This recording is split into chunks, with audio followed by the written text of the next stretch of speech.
We, the U.S. men's national team, were the Soviets.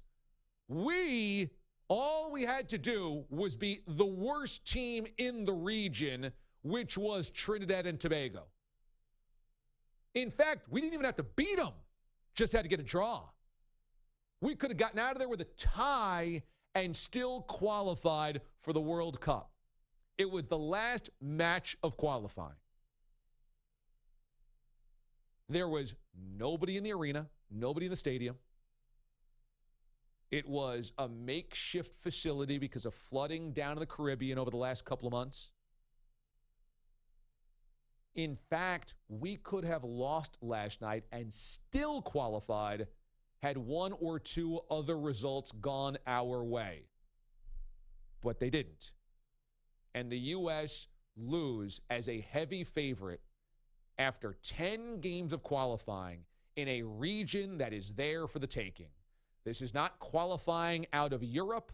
This is not qualifying out of a much tougher region. This is one of the most forgiving regions, one of the most forgiving hexagonals, if you will, in all of World Cup qualifying. The U.S. has all the resources on this side of the ocean. In this region, the U.S. has the best facilities, the most money, the most resources, the biggest nation. You realize last night we lost to a team whose country is the population of Anaheim. All we had to do was get a draw. It's it. And now it's over. And the U.S. will miss the World Cup, which is the biggest egg on the face of this national team program and U.S. soccer of all time. The last time we missed the World Cup was 1986, when we were not even a real soccer country.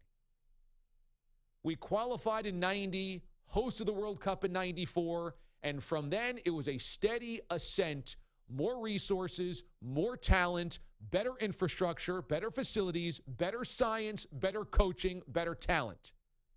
All leading up to this qualifier. And we blew it. And we blew it. And last night, it'd be one thing if there was a bad bounce of the ball. It'd be one thing if it was a bad refereeing call, which happens in international soccer all the time. But instead, we got beat. Trinidad and Tobago deserved to win the match.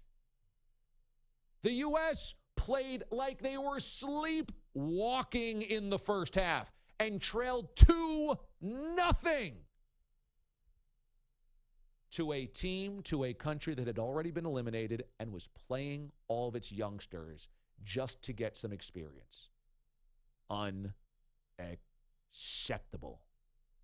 Inexcusable for a nation that is building what should be a formidable soccer program.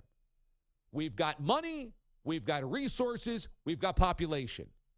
This is as embarrassing as humanly possible. And now, when the World Cup comes around next summer in Russia, we got no dog in the fight. We got no team playing.